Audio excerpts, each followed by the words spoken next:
Saludos comunidad, bienvenidos a un nuevo relato. Espero que lo disfruten.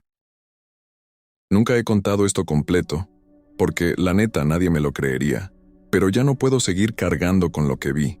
Y si tú estás escuchando esto, solo te pido algo. No trabajes nunca en el turno de noche, al menos no en una planta como esa. Yo entré a trabajar en la Coca-Cola de Guadalajara en 2017, por recomendación de un compa del barrio. Tenía 26 años y lo único que quería era estabilidad.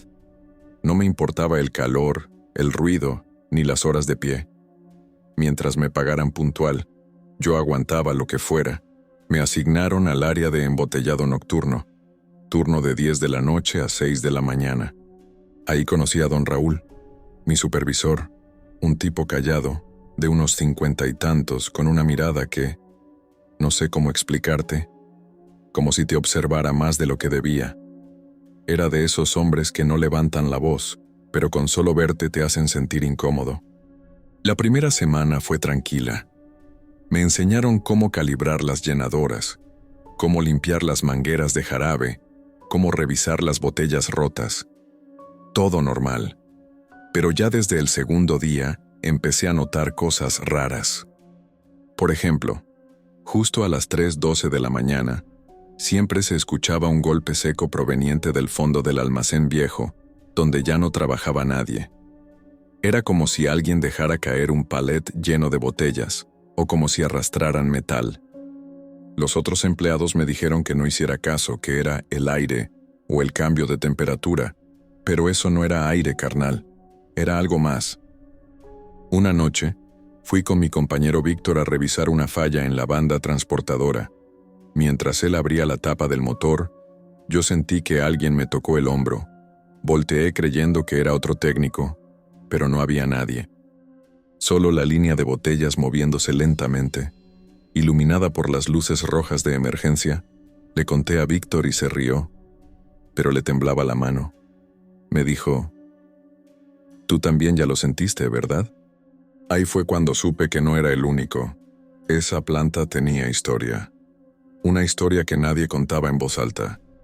Después me enteré, por un chofer viejo, que años atrás un trabajador murió ahí mismo, en esa sección donde el aire siempre olía raro, como a jarabe podrido.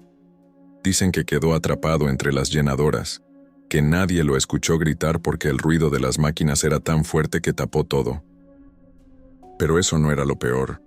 Lo peor fue que don Raúl estaba a cargo ese turno, y que él no detuvo la línea, aunque sabía que había un accidente. La empresa lo encubrió todo, y desde entonces nadie volvió a hablar de eso. Pero cada vez que pasabas por esa zona, se sentía una presión en el pecho, como si algo te mirara desde dentro de las sombras. Yo trataba de no pensar en eso hasta que una noche, don Raúl me pidió que lo acompañara al almacén viejo, el que supuestamente ya no usaban. Eran las 2:40 de la mañana. Me dijo que había una fuga en una de las tuberías antiguas. Cuando llegamos todo estaba oscuro salvo una luz parpadeante al fondo. El aire era espeso, caliente, como si algo se estuviera descomponiendo, y en el suelo había marcas negras, como de aceite quemado, pero no olían a aceite. Olían a algo dulce y metálico, como sangre vieja mezclada con jarabe. Don Raúl no dijo nada. Solo me miró y apuntó con su linterna hacia una puerta cerrada. «Ahí adentro», me dijo, «necesito que revises la válvula». Yo no quería entrar, pero no podía negarme. Era mi jefe. Empujé la puerta y sentí un golpe de aire helado. Por un segundo, juraría que escuché un susurro. Algo como un lamento muy bajo, casi humano. Cuando encendí mi linterna, vi que el cuarto estaba lleno de botellas viejas, polvorientas, muchas rotas, y en medio había una silla metálica, encadenada al suelo. Me quedé helado. Pregunté qué era eso, pero don Raúl ya no estaba detrás de mí. La puerta se había cerrado sola. Intenté abrirla, pero no cedía, y entonces escuché pasos detrás de mí, dentro del cuarto. Pasos lentos, arrastrados.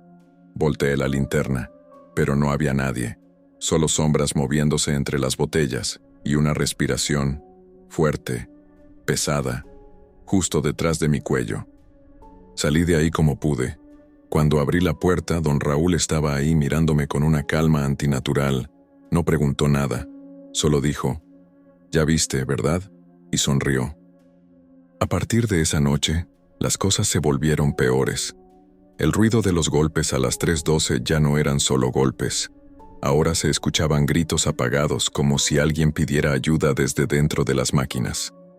A veces encontraba botellas con algo extraño dentro, no burbujas, sino como formas oscuras, casi humanas, flotando en el líquido. Cuando las mostraba a Raúl, él me quitaba la botella de las manos y la rompía sin decir palabra. Y cada turno que pasaba él se veía más raro. No dormía, no comía, y en sus manos, a veces tenía como manchas rojizas que no eran de grasa ni de jarabe. Una madrugada lo vi hablar solo, frente a la llenadora apagada. Movía los labios como si estuviera dando órdenes, pero no había nadie más ahí. Cuando me vio observándolo me dijo, «¿Tú también escuchas sus voces?», y se fue. Desde entonces supe que algo horrible estaba pasando en esa planta, algo que no tenía que ver con fantasmas, sino con personas rotas, personas como don Raúl.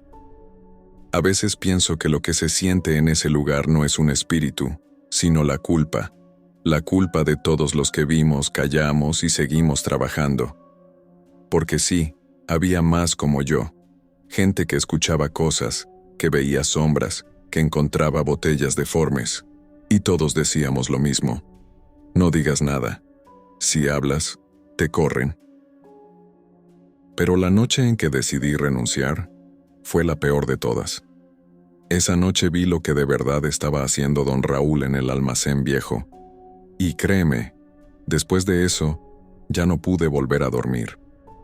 Nunca olvidaré la noche en que decidí que tenía que ver todo con mis propios ojos. Después de meses de escuchar los ruidos, los gritos apagados, ver las botellas deformes y sentir esa presión en el pecho, supe que no podía seguir huyendo. Era como si algo dentro de mí supiera que esa planta estaba viva y que don Raúl era parte de su latido. Esa noche llegué más temprano que nunca. Era sábado y casi nadie trabajaba. El edificio estaba silencioso, demasiado silencioso. Hasta el aire parecía estancado. Llevaba solo lo necesario: una linterna, guantes, un destornillador y una navaja pequeña. Mi plan era simple: entrar al almacén viejo, abrir la puerta del cuarto cerrado y ver de una vez qué estaba pasando. Caminé por los pasillos principales. Todo estaba normal, hasta que llegué a la sección de llenado antiguo. Ahí el aire cambió. Se volvió húmedo, denso, con un olor dulce mezclado con algo metálico. Un olor que reconocí de inmediato: sangre. La puerta del almacén viejo estaba justo donde la recordaba. El candado roto, como si alguien hubiera esperado mi llegada. Respiré profundo y empujé la puerta. El sonido chirriante me cortó la respiración, y en el interior todo era oscuridad y vapor. Pero esta vez no estaba solo. Al fondo vi a don Raúl. No estaba vestido con su bata blanca. Llevaba ropa de trabajo normal, pero sus manos estaban manchadas de un líquido oscuro, pegajoso. No era jarabe. Y cuando levantó la mirada, sus ojos tenían algo diferente. No era fantasía, no era mentira. Parecían ojos humanos, pero con un brillo muerto, como si estuvieran mirándote desde dentro de otra realidad. «Te estaba esperando», dijo con calma, como si leyera mi mente. Avancé un paso, y entonces vi la mesa del centro del cuarto. No podía creerlo. Ahí estaba. Un trabajador antiguo, de los que habían desaparecido en los últimos años. No estaba muerto, pero tampoco estaba vivo de la forma en que todos entendemos la vida. Su piel estaba arrugada y húmeda, como si se hubiera mantenido en líquido durante años. Sus ojos estaban abiertos, fijos en mí, y sus labios temblaban. «Ayúdame», susurró. Intenté acercarme, pero una corriente de aire frío me detuvo. Don Raúl se acercó. «No puedes tocarlo, Ramiro». Su voz era extrañamente suave. Todo aquí es parte del proceso. ¿Qué proceso?, dije intentando mantener la calma.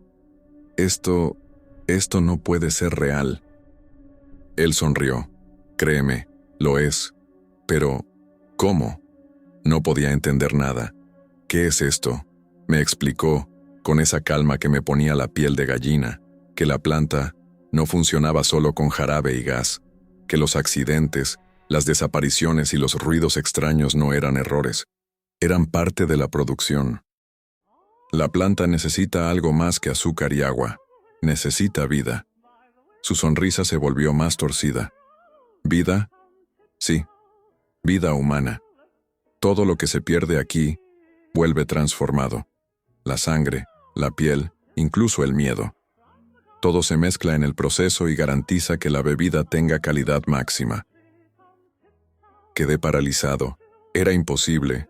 Todo parecía un delirio, hasta que vi los tubos gruesos, conectados a depósitos grandes, que salían del suelo, de las paredes y del techo, todos llenos de un líquido oscuro que burbujeaba y olía a miedo, a sangre y a jarabe. «No puedes irte», me dijo. «No voy a...». Pero antes de que pudiera terminar sentí que algo me tocaba. No era don Raúl, era el aire, el vapor y luego las sombras. De repente, las luces parpadearon y vi decenas de sombras moviéndose en el cuarto. No eran fantasmas, no podían serlo. Eran personas, atrapadas en cajas, tubos y tanques, algunas apenas reconocibles, otras completamente deformadas. Se movían, emitían sonidos guturales, respiraban, y todas parecían dirigirse hacia mí. «Tienes que unirte», dijo don Raúl. «Es el ciclo. Todo lo que aquí se pierde, vuelve». Traté de correr, pero algo me agarró del brazo. Era un brazo húmedo, pegajoso, con uñas que se rompían al presionar.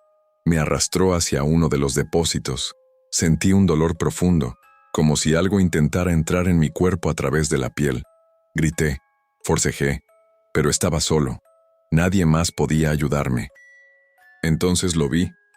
Un tubo se acercaba a mi cuello, y dentro del líquido negro flotaban formas pequeñas, rostros humanos, ojos abiertos, bocas gimiendo.